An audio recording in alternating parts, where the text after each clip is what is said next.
Assalamualaikum warahmatullahi wabarakatuh. Kami dari kelompok pertama, yang ini adalah presentasi kedua kami dalam semester ini.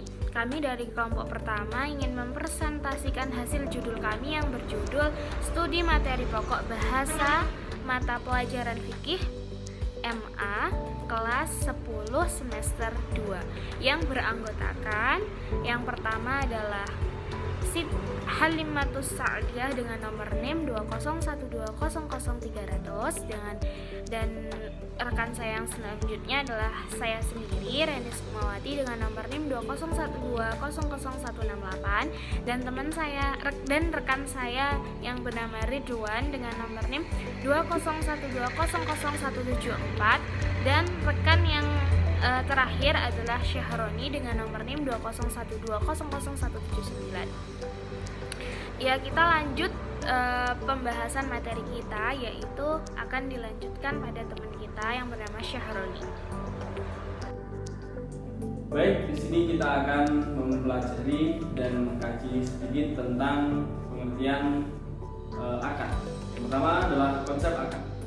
Akad dapat dikatakan dengan istilahnya tidak asing lagi bagi kita, yaitu suatu transaksi yang di situ ada yang dinamakan perjualbelian atau jual beli. Struktur akad yaitu sighah adalah ijab dan qabul yang mewujudkan keinginan dari pelaku baik secara tulisan maupun lisan. Di sini akad tersebut merupakan suatu yang dinamakan istilahnya perjanjian antara kedua belah pihak, antara seseorang dan pelakunya. Dan yang kedua adalah akid. Akid adalah pelaku akad orang yang akan melaksanakan akad. Akid itu adalah orang yang melaksanakan akad. Jadi ada orang yang melaksanakan akad dan ada yang diakadkan. Yang kedua itu adalah makut. Yang di sini yang makut ini adalah orang yang diakadkan. Dan yang selanjutnya adalah tujuan akad. Tujuan perwujudan akad di sini dibagi menjadi 3, yaitu akad ba'i dan akad ijarah dan akad hibah. Akad ba'i yaitu pemindahan barang kepada pembeli dengan alat pembayaran. Jadi pemindahan suatu barang yang akan dibeli. Yang selanjutnya adalah akad ijarah, pemindahan barang. Akad ijarah di sini pemindahan antara barang tersebut kepada orang yang ingin diakadkan atau perjanjiannya bagaimana. Dan akad hibah adalah imbalan yang diterima atau uang yang akan diserahkan kepada yang mempunyai barang. Istilahnya, contohnya saya ingin membeli barang ke toko. Jadi saya memberikan uangnya setelah barangnya saya terima. Begitu. Sini yang selanjutnya adalah tentang macam-macam akad. Macam-macam akad ini berdasarkan objeknya adalah akdum manjun yang artinya akad harta dan akdum ghairu maliyin yang artinya akad yang diwakilkan atau diperwakilkan. Yang poin selanjutnya adalah berdasarkan boleh digagalkan atau tidaknya akad. Di sini dibagi menjadi 2. Yang pertama adalah akad lazim dan yang kedua adalah akad ghairu lazim. Yang pertama tadi adalah akad lazim, akad yang tidak bisa digagalkan oleh satu pihak saja, seperti cacat barang. Umpamanya semisal kita sudah membeli barang, contohnya kita beli barang online dan di situ tidak ada suatu perjanjian di deskripsinya, maka di sini tidak boleh digagalkan. Digagalkan hanya satu pihak saja. Yang boleh adalah kedua pihak, antara pihak satu dan pihak yang lain atau pihak yang jual itu dapat menggagalkan, terkecuali seumpamanya kita membeli barang, dengan barang tersebut kita tidak sesuai dengan apa yang sudah diterima. Itu kita bisa menggagalkan dengan adanya kesepakatan sebelum membeli. Yang selanjutnya adalah kepemilikan. Kepemilikan adalah hubungan secara syariat antara harta dengan seseorang yang menjadi harta terkhusus kepadanya dan berkontribusi untuk boleh ditasarufkan dengan berbagai bentuk tasaruf selama dalam tasaruf tersebut tidak adanya pembekuan. Di sini kepemilikan adalah kepemilikan yang ada pada seseorang dan sudah dinyatakan syah atau sah, sudah miliknya. Contohnya saya memiliki barang yang di situ sudah saya beli dan itu menjadi hak milik saya. Poinnya adalah kepemilikan utuh. Yang dinamakan kepemilikan utuh adalah kepemilikan seseorang terhadap barang sekaligus manfaatnya pula. Nah, di sini kembali lagi ke penjelasan pertama tadi. Kepemilikan utuh adalah kepemilikan yang seutuhnya ada pada diri kita, yang kita punya dan tidak bisa dimiliki oleh orang lain, terkecuali kita memberikan kepada orang tersebut. Seperti itu. Nah, sebab-sebab dijadikan kepemilikan utuh yaitu ada 4. Yang pertama adalah istiqlaq ala al-mubah, dan yang kedua al-uqud, yang ketiga falafiyah, dan yang keempat tawalud min al-mamluk. Di sini saya akan menjelaskan sedikit saja. Yang lebih detailnya silakan teman-teman lihat di makalah. Yang pertama tadi adalah istiqlaq ala al-mubah. Di sini adalah kepemilikan seorang terhadap barang yang sebelumnya belum pernah dimiliki oleh seseorang tersebut. Jadi seumpamanya barang tersebut belum dimiliki oleh orang lain atau orang yang ada di dunia ini, ya, belum dimiliki. Contohnya seperti seorang yang menangkap ikan tersebut yang dinamakan istiqlaq ala mubah, istiqlaq ala al-mubah. Jadi ikan tersebut dinamakan itu karena apa? Karena ikan tersebut belum dimiliki oleh siapapun. Contohnya yang gampangannya seperti itu ya. Jadi ikan itu bisa dimiliki oleh siapapun selagi ikan itu belum didapatkan atau belum diambil dari laut.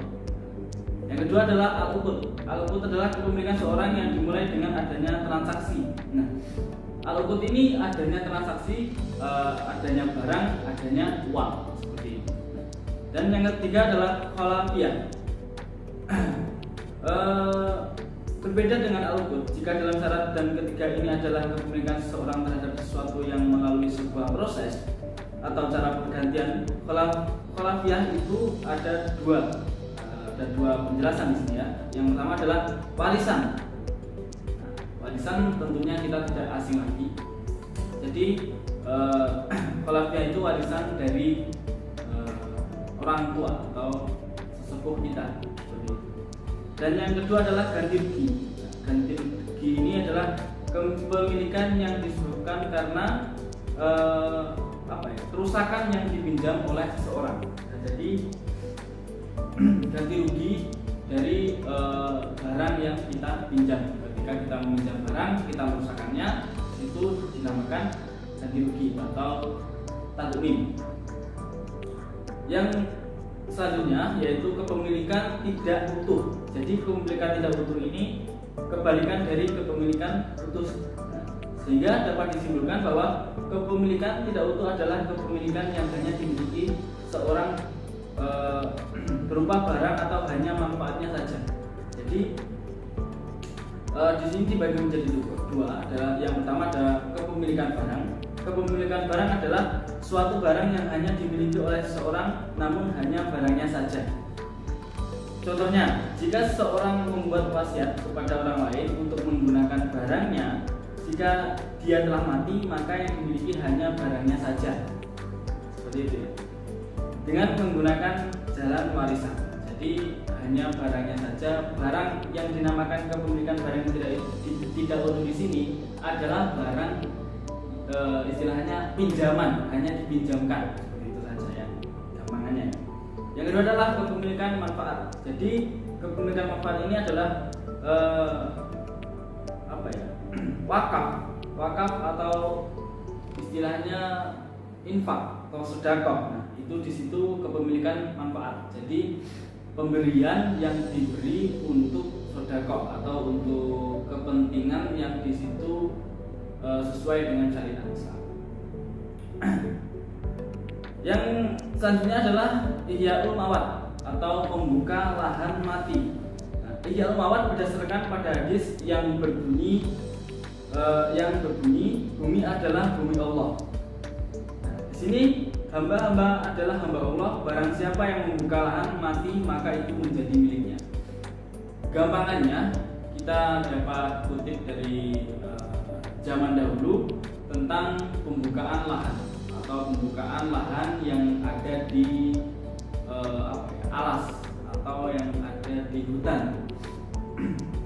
Paribasanya kita membuat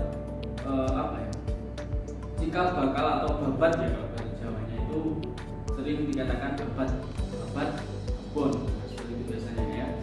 Jadi dapat disimpulkan bahwasannya lahan tersebut belum ada yang memiliki, jadi masih utuh, masih milik alam dan milik Allah Subhanahu wa Ta'ala. Jadi lahan tersebut itu yang dinamakan ihya'ul mawad atau membuka lahan yang mati, dihidupkan kembali.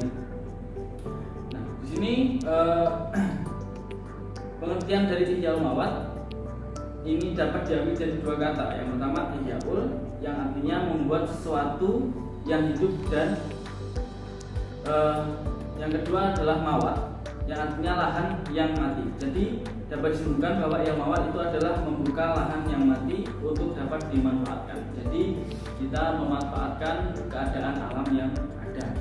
Jadi tidak hanya sekedar dibuat Allah Subhanahu wa Ta'ala itu seolah-olah hanya di bumi dan kehidupi oleh hewan-hewan saja. Jadi manfaatnya di sini untuk seseorang atau manusia, terutamanya yang diciptakan Allah, yang diberikan akal dan kelebihan dari makhluk-makhluk yang lain untuk dimanfaatkan dan dikelola lahan tersebut menjadi sumber daya alam dan lain sebagainya.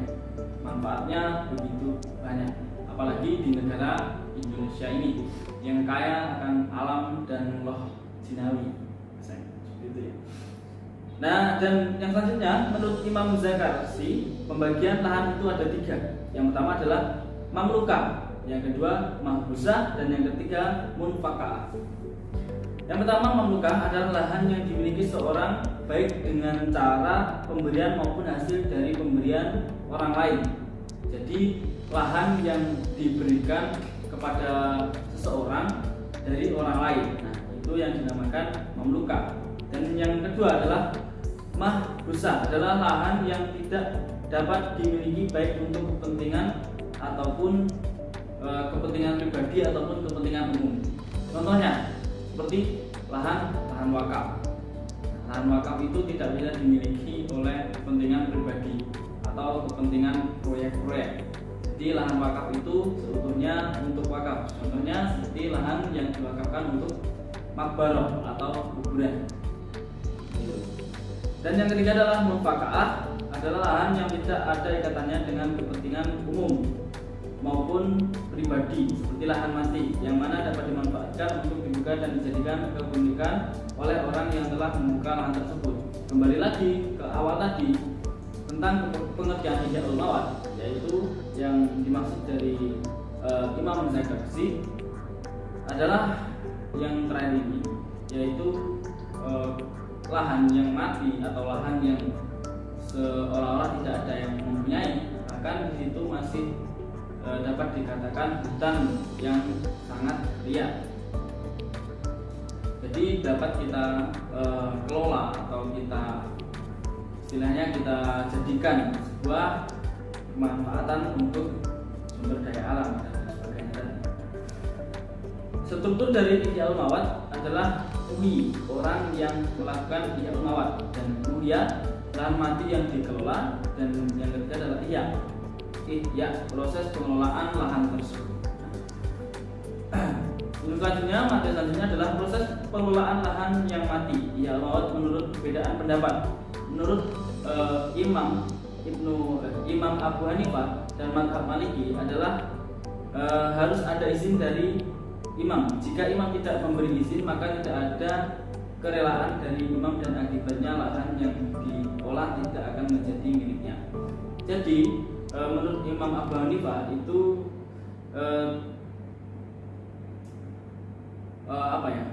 jadi seseorang itu ketika membuka lahan maka harus ada izinnya, izin terlebih dahulu dari sekelilingnya atau orang-orang di sekitarnya jika ada orang. Nah, menurut mazhab Imam Syafi'i adalah boleh mengelola lahan mati dan hukum kepemilikannya adalah sah dimiliki oleh yang mengelola tanpa adanya izin.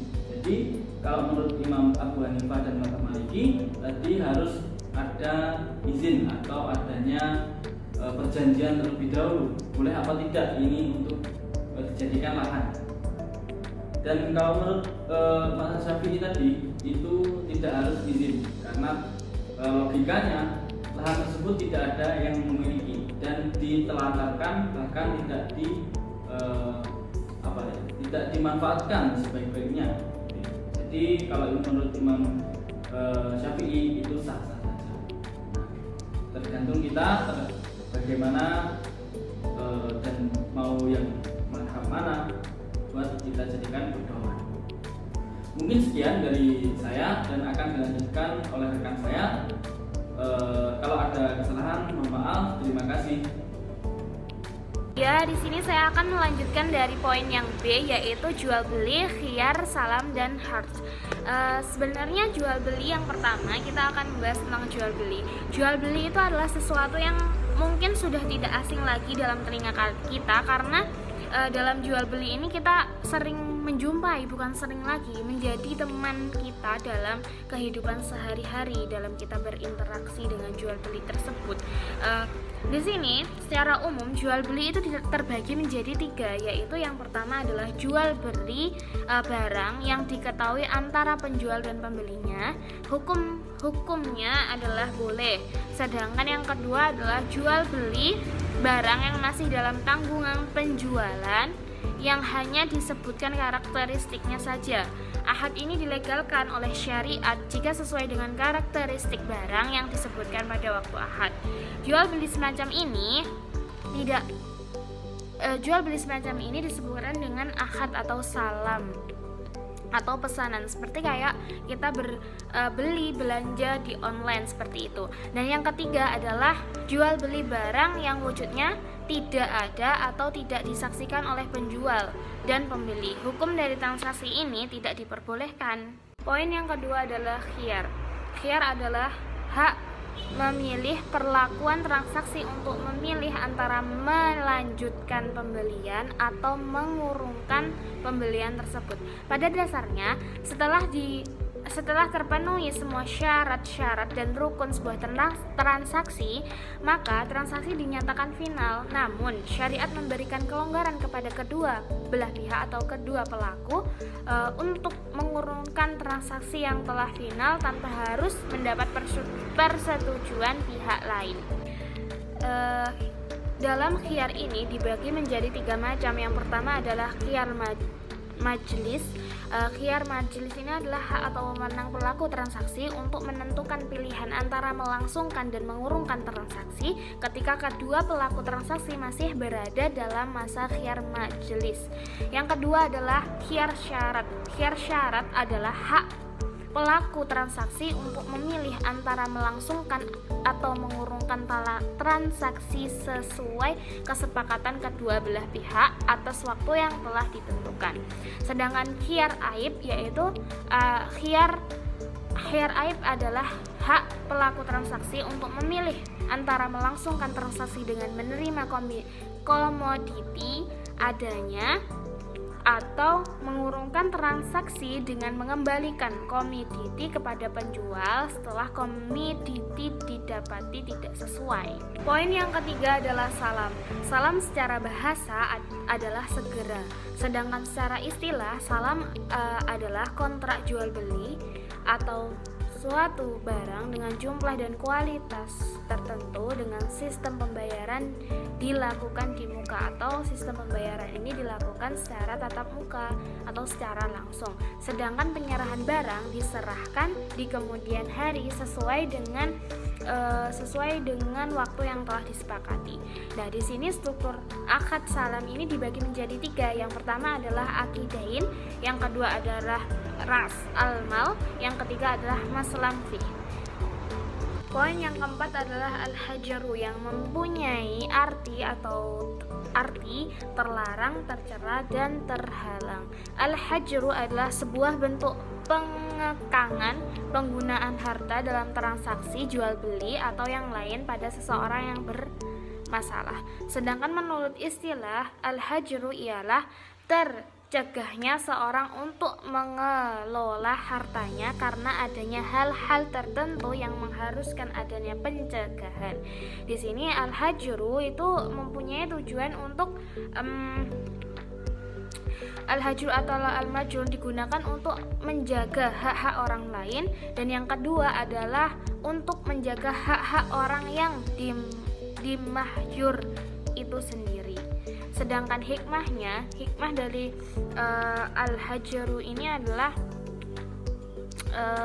apabila seseorang dinyatakan di bawah pengampunan wali atau hakim, tidaklah berarti hak asasinya dibatasi atau pelecehan terhadap kehormatan dirinya sebagai manusia, tetapi pengampunan itu diberlakukan syara' untuk menunjukkan bahwa syariat itu benar-benar memperdulikan orang-orang seperti itu.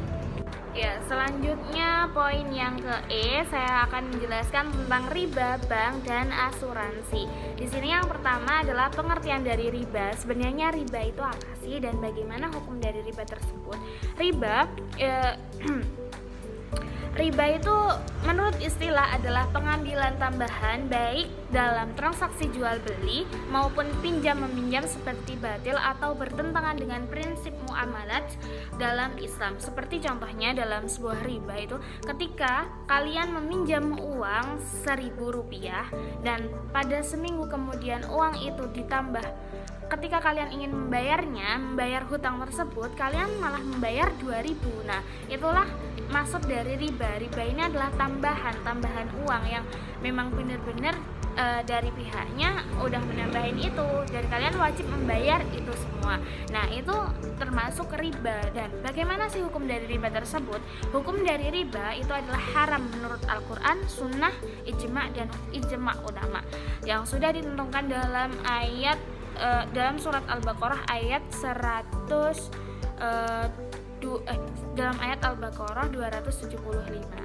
bisa dibaca. Selanjutnya adalah poin kedua, yaitu adalah pengertian bank. Sebenarnya bank itu apa sih dan fungsi dari bank itu apa? Ya, bank adalah bank berasal dari Italia yang disebut bancai, yaitu berarti meja. Menurut Undang-Undang Nomor 10 Tahun 1998 tentang perbankan, yang dimaksud bank adalah badan usaha yang menghimpun dana dari masyarakat dalam bentuk simpanan dan menyalurkan kembali kepada masyarakat dalam bentuk kredit atau bentuk-bentuk lainnya. Sebenarnya fungsi dari bank tersebut itu apa sih? Fungsi dari bank itu adalah menyimpan dana masyarakat, menyalurkan dana masyarakat ke publik. Yang ketiga adalah memperdagangkan utang piutang dan mengatur dan menjaga stabilitas peredaran uang. Itu adalah fungsi bank. Yang satunya lagi adalah menolong manusia dalam mengatasi kesulitan ekonomi keuangan. Ini adalah poin ketiga, yaitu pengertian dari asuransi. Sebenarnya asuransi itu apa sih? Ya, asuransi secara umum berasal dari bahasa Inggris yang artinya insurance, yang memiliki arti jaminan. Sedangkan menurut istilah ialah perjanjian pertanggungjawaban bersama antara dua orang atau lebih pihak yang satu akan menerima pembayaran terlebih tertentu bila terjadi suatu musibah, sedangkan pihak yang lain atau termasuk yang terkena musibah membayar iuran yang telah ditentukan waktu dan jumlahnya. Adapun tujuan asuransi secara umum adalah untuk kemaslahatan dan kepentingan bersama melalui semacam iuran yang dikoordinasi oleh penanggungan atau asuransi. Baik, selanjutnya saya akan menjelaskan pengertian dari musako. Musako merupakan kerjasama antara pemilik kebun atau tanaman, atau bisa juga disebut dengan pengelola dengan penggarap, yang mana untuk memelihara dan merawat kebun atau tanaman dengan perjanjian bagi hasil yang mana jumlahnya tersebut telah disepakati bersama. Hukum dari musako ini adalah mubah sebagaimana sabda Rasulullah SAW yang artinya dari Ibnu Umar, sesungguhnya Nabi SAW telah memberikan kebun beliau kepada penduduk Khaybar agar dipelihara oleh mereka dengan perjanjian mereka akan diberi sebagian dari penghasilannya, baik dari buah-buahan ataupun hasil per tahunnya. Hadis riwayat Muslim. Adapun rukun dari musaqah ini, pertama pemilik dan penggarap, ada pemilik dan penggarap kebun. Kedua, pekerjaan dengan ketentuan yang jelas baik waktu, jenis dan sifatnya. Dan yang ketiga, hasil yang diperoleh berupa buahan, daun, kayu atau lainnya. Selanjutnya pengertian dari muzaroh. Muzaroh ini adalah kerjasama antara pemilik lahan dengan penggarap, sedangkan benihnya ini dari penggarap. Pada umumnya kerjasama muzaroh ini dilakukan pada tanaman yang benihnya relatif murah seperti padi, jagung, kacang, kedelai dan lain-lain. Selanjutnya mukharabah. Mukharabah adalah kerjasama antara pemilik lahan dengan penggarap, sedangkan benihnya dari yang punya tanah tersebut. Pada umumnya kerjasama mukharabah ini dilakukan pada tanaman yang benihnya cukup mahal seperti cengkeh, pala, vanili dan lain-lain. Namun tidak tertutup kemungkinan pada tanaman yang benihnya relatif murah pun dilakukan kerjasama pada mukharabah. Adapun hukum mukharabah ini ialah boleh. Selanjutnya mudharabah adalah suatu bentuk kerjasama perniagaan di mana si pemilik modal menyetorkan modalnya kepada pengelola dengan keuntungan akan dibagi bersama sesuai dengan kesepakatan dari kedua belah pihak, sedangkan jika mengalami kerugian akan ditanggung oleh si pemilik modal. Rukun mudharabah ialah sebagai berikut: adanya pemilik modal dan mudharabah, adanya modal, kerja dan keuntungan, dan adanya sigot yaitu ijab dan kabul. Selanjutnya murabaha. Murabaha ini adalah transaksi penjualan barang dengan menyatakan harga perolehan dan keuntungan yang disepakati oleh penjual dan pembeli. Pembayaran atas akad jual beli dapat dilakukan secara tunai maupun kredit. Hal yang membedakan murabaha dengan jual beli lainnya adalah penjual harus memberitahukan kepada pembeli harga barang pokok yang dijualnya serta jumlah keuntungan yang diperoleh. Adapun beberapa ketentuan murabaha bisa dibaca di makalah ya teman-teman. Selanjutnya pengertian syirkah. Menurut bahasa, syirkah artinya persekutuan, kerjasama atau bersama-sama. Sedangkan menurut istilah, syirkah adalah suatu akad dalam bentuk kerjasama antara dua orang atau lebih dalam bidang modal atau jasa untuk mendapatkan keuntungan. Syirkah atau kerjasama ini sangat baik dilakukan karena sangat banyak manfaatnya, terutama dalam meningkatkan kesejahteraan bersama. Kerjasama itu ada yang sifatnya antara pribadi dan ada yang sifatnya pribadi, antar grup, dan ada juga antar negara. Dalam kehidupan masyarakat senantiasa terjadi kerjasama didorong oleh keinginan untuk saling tolong menolong dalam kebaikan dan keuntungan bersama. Adapun rukun dan syarat syirkah dapat dijelaskan bahwa syaratnya itu balik, berakal sehat atas kehendak sendiri, dan mengetahui pokok-pokok perjanjiannya. Adapun rukunnya, modal pokok yang dioperasikan harus jelas, anggaran dasar dan anggaran rumah tangga juga harus jelas, dan adanya sigot dengan syarat akad kerjasamanya harus jelas sesuai dengan perjanjian. Wakalah, menurut bahasa wakalah artinya mewakilkan, sedangkan menurut istilah yaitu mewakilkan atau menyerahkan pekerjaan kepada orang lain agar bertindak atas nama orang yang mewakilkan selama batas waktu yang ditentukan. Adapun asal hukum wakalah ini adalah mubah atau boleh, tetapi bisa menjadi haram bila dikuasakan atau diwakilkan itu adalah pekerjaan yang haram atau dilarang oleh agama, dan menjadi wajib kalau terpaksa harus mewakilkan dalam pekerjaan yang diperbolehkan oleh agama. Rukun dan syarat wakalah. Adanya orang yang mewakilkan. 2. Orang yang mewakilkan atau yang diberi kuasa, dan masalah atau urusan yang dikuasakan. Syarat pekerjaan yang diwakilkan itu ada pekerjaan yang diperbolehkan agama. Itu pekerjaan tersebut memiliki pemberi kuasa. Ketiga, pekerjaan tersebut dipahami oleh orang yang diberi kuasa atau orang yang diberi wakalah tersebut. Hikmah dari wakalah adalah dapat menyelesaikan pekerjaan dengan baik dan cepat, sebab tidak semua orang yang mempunyai kemampuan dapat menyelesaikan pekerjaan tertentu dengan sebaik-baiknya. Misalnya, tidak setiap orang yang kurban hewan dapat menyembelih kurbannya, tidak semua orang yang dapat belanja sendiri, dan lain-lain. 2. Saling tolong-menolong di antara sesama manusia, sebab manusia membutuhkan bantuan orang lain. Dan yang ketiga, saling percaya dan mempercayai antara sesama manusia.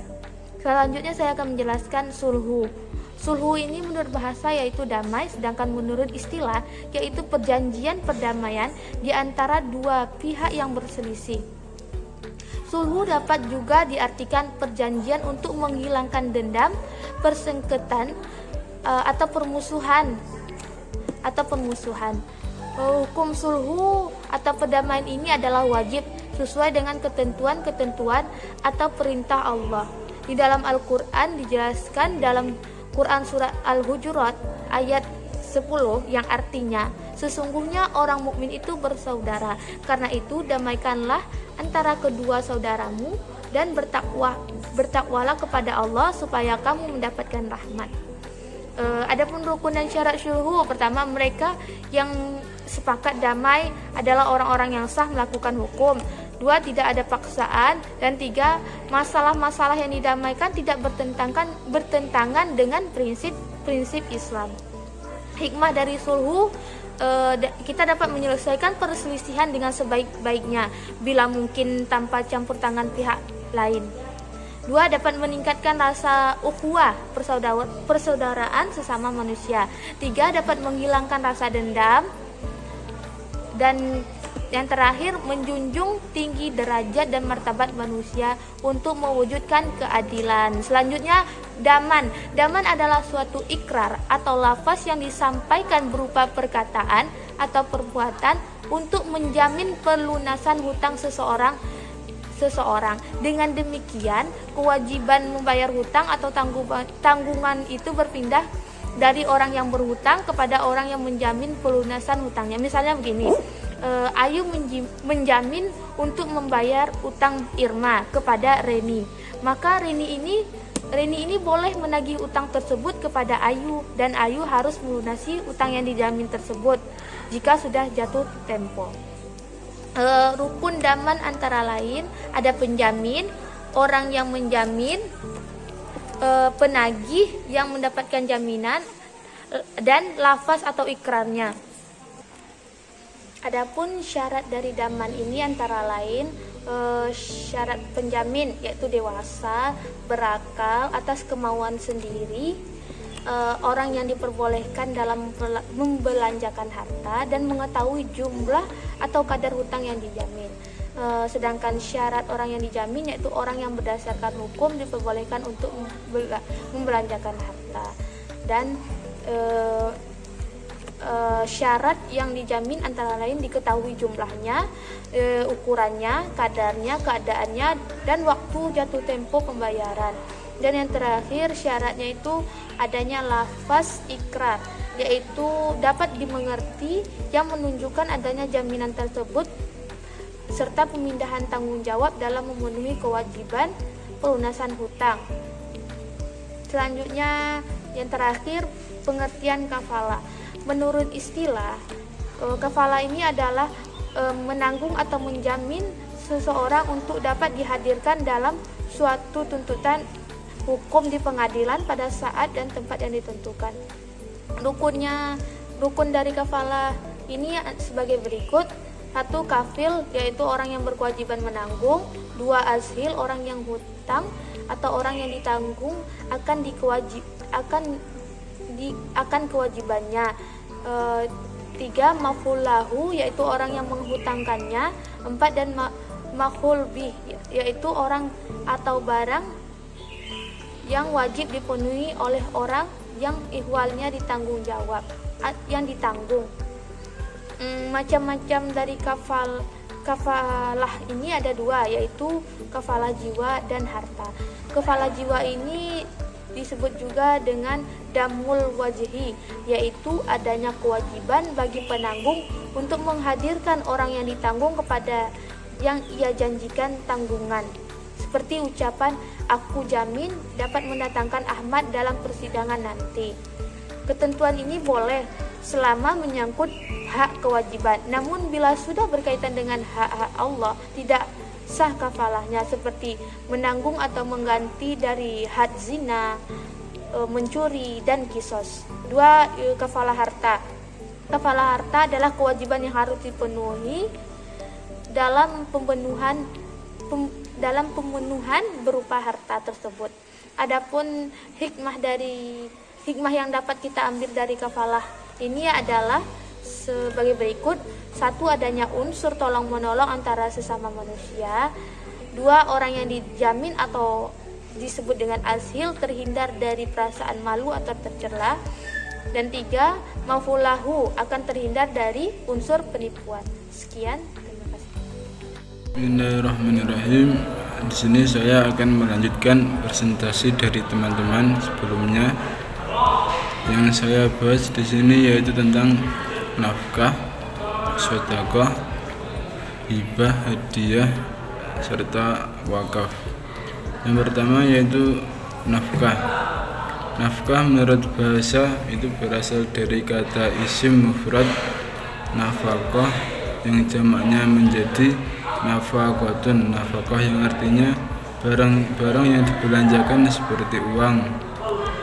Demikian dalam Kamus Besar Al-Munawwir, an-nafaqah yang itu diartikan sebagai biaya atau belanja. Sedangkan menurut istilah ulama berbeda pendapat, diantaranya yaitu menurut Ibrahim Al-Jamal, nafkah adalah apa saja yang diberikan kepada istri atau anak seperti makanan, uang, dan lain sebagainya. Yang kedua yaitu tentang pendapat Zakiyah Darajat. Nafkah berarti belanja, maksudnya ialah yaitu sesuatu yang diberikan oleh seorang suami kepada istri dan harta tersebut digunakan untuk berbelanja. Yang ketiga adalah dalam Ensiklopedi Hukum Islam, nafkah adalah pengeluaran yang biasa dipergunakan oleh seseorang untuk sesuatu yang baik dan dibelanjakan untuk orang-orang yang menjadi tanggung jawabnya. Yang terakhir adalah menurut Sayyid Sabiq, yang dimaksud nafkah yaitu memenuhi kebutuhan makan, tempat tinggal, membantu rumah tangga, pengobatan istri serta anak jika ia seorang suami atau seorang suami yang kaya. Dari pendapat ulama di atas dapat disimpulkan bahwa nafkah adalah suatu pemberian dari seorang suami kepada istri, entah itu digunakan untuk belanja, yang intinya pemberian tersebut digunakan untuk kebutuhan sehari-harinya. Yang kedua adalah tentang sedekah. Sedekah dalam kamus besar bahasa Indonesia yaitu berarti derma. Kata sedekah merupakan serapan yang diambil oleh bahasa Arab sedekah yang berarti benar. Sedekah merupakan sebuah pemberian yang dilakukan secara spontan dan sukarela dari seorang muslim kepada orang lain tanpa adanya suatu batasan waktu dan jumlah. Sedekah juga dapat diartikan sebagai sebuah pemberian yang diberikan oleh seorang sebagai suatu kebaikan yang hanya mengharap ridha Allah Subhanahu wa taala. Dalam pemahaman ini, dalam pengertian ini, para fuqaha fikih disebut sedekah atau yaitu sedekah secara spontan dan sukarela. Para ulama juga berpendapat bahwa sedekah dapat dimaknai dengan infak, zakat, atau kebaikan non-materi.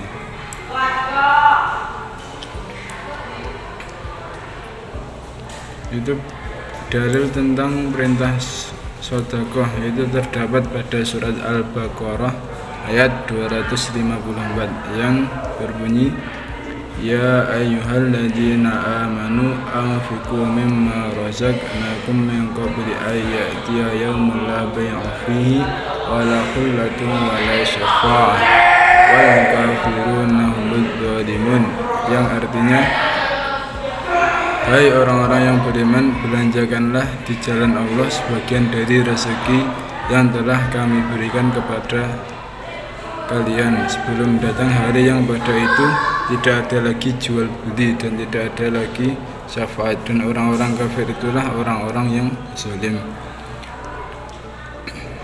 Adapun hadis yang menjelaskan tentang sedekah yaitu dari yang diriwayatkan oleh Imam Muslim yang berisi setiap persendian manusia mempunyai beban bersedekah pada setiap hari ketika matahari terbit. Dalil di atas merupakan perintah untuk setiap muslim agar bersedekah dan juga sebuah penegasan akan pentingnya sedekah dalam Islam. Sedekah itu tidak harus berupa harta, akan tetapi juga bisa dengan kita melakukan atau menolong orang yang sedang jatuh, itu dengan persendian. Jika raga kita atau badan kita tidak bisa menolong, yaitu sedekah yang bisa kita lakukan adalah dengan senyum. Senyum merupakan sedekah.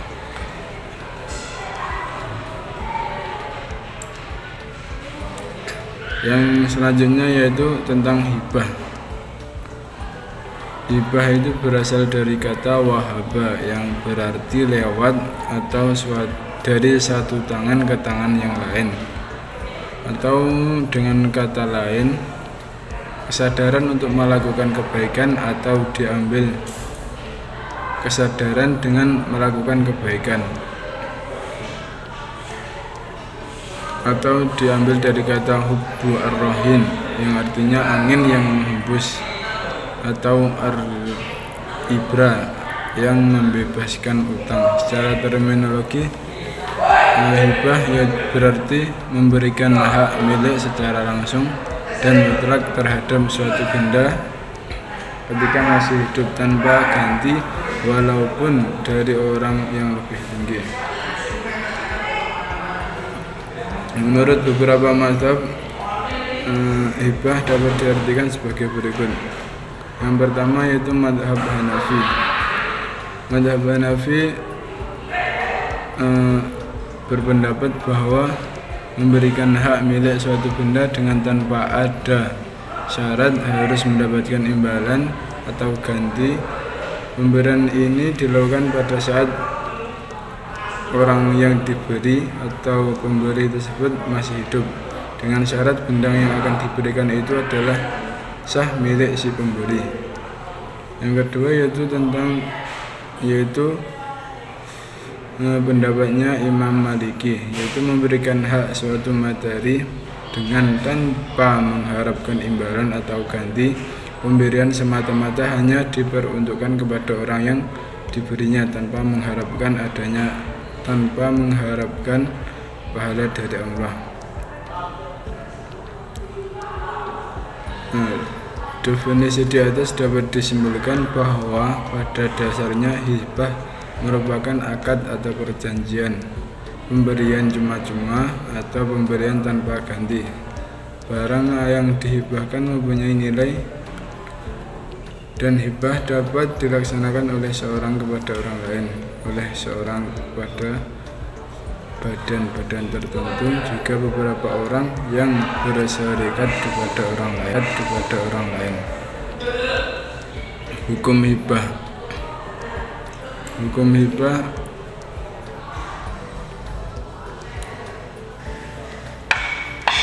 yaitu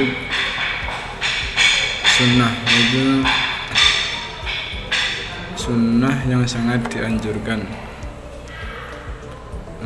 Dalilnya yaitu tertuang dalam surat An-Nisa ayat 4 yang artinya, berikanlah mas kawin atau mahar kepada wanita yang kamu nikahi sebagai pemberian dengan penuh kerelaan. Kemudian jika mereka menyerahkan kepada kamu sebagian dari mas kawin itu dengan senang hati, maka makanlah atau ambillah pemberian itu sebagai makanan yang sedap lagi baik akibatnya. Adapun hadis dari Rasulullah pun tidak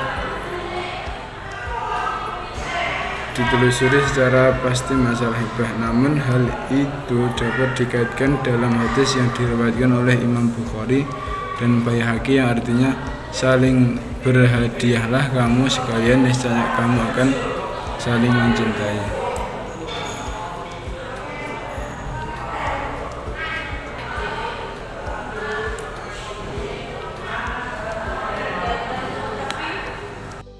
Selanjutnya yaitu tentang hadiah. Hadiah adalah penyerahan hak milik harta benda tanpa ganti rugi yang umumnya digunakan pada penerima untuk memuliakannya. Secara sederhana, hadiah dapat diartikan sebagai pemberian dari seseorang kepada orang lain tanpa adanya pengganti dengan maksud memuliakannya. Jadi hadiah adalah pemberian dengan tujuan untuk memuliakan orang tersebut atau mengapresiasi apa yang telah dicapai oleh orang tersebut.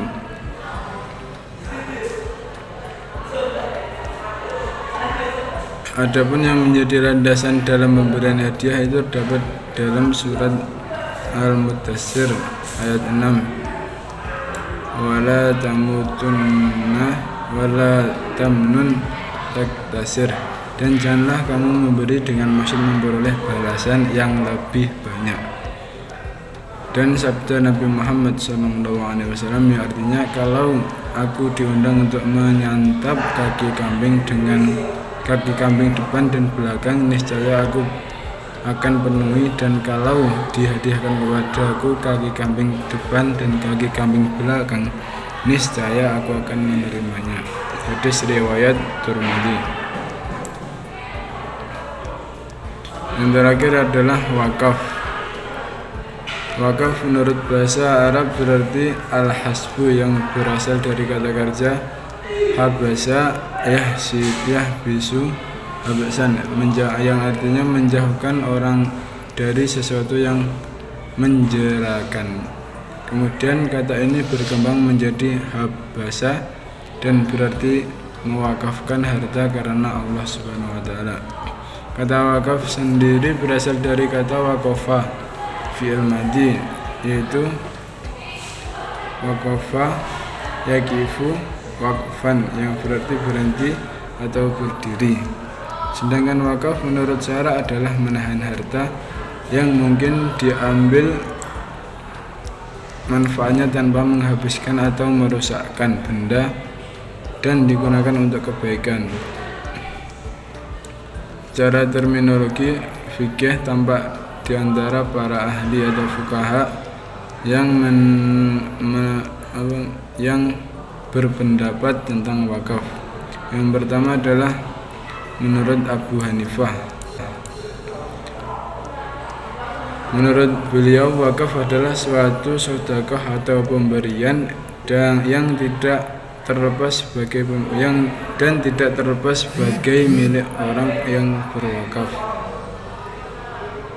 selama hakim belum memutuskan, yaitu bila hukum belum mengumumkan harta itu sebagai harta wakaf atau disyaratkan dengan taklik sesudah meninggalnya orang yang berwakaf. Umpamanya dikatakan, bila telah meninggal harta saya, rumah ini saya wakafkan untuk keperluan madrasah A. Jadi dengan meninggalnya orang yang berwakaf, barulah harta yang ditinggalkan itu jatuh menjadi harta wakaf bagi madrasah A tersebut. Yang kedua, itu menurut Imam Syafi'i, wakaf adalah suatu ibadah yang disyariatkan. Wakaf itu berlaku sah apabila orang yang berwakaf atau wakif, itu orang yang berwakaf, telah menyatakan dengan perkataan, saya telah wakafkan, sekalipun tanpa diputus oleh hakim. Bila harta telah dijadikan harta wakaf, orang yang berwakaf tidak berhak lagi atas harta itu walaupun harta itu tetap di tangannya, dan dengan perkataan lain, walaupun harta itu tetap miliknya.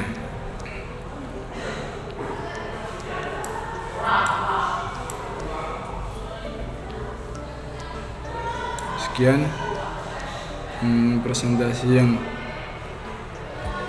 atau materi yang dapat saya sampaikan. Apabila ada kekurangannya, mohon maaf yang sebesar-besarnya. Sekian, assalamualaikum warahmatullahi wabarakatuh. Baiklah, terima kasih kepada teman-teman yang sudah rela meluangkan waktunya mendengarkan presentasi kami. Dan apabila ada kurang lebihnya dari kami, dari itu segi tutur kata maupun ucapan dan pemaparan materi yang kurang sesuai, dimohon maafkan yang sebesar-besarnya. Terima kasih. Billahi taufik wal hidayah wa ridha wal inayah. Wassalamualaikum warahmatullahi wabarakatuh.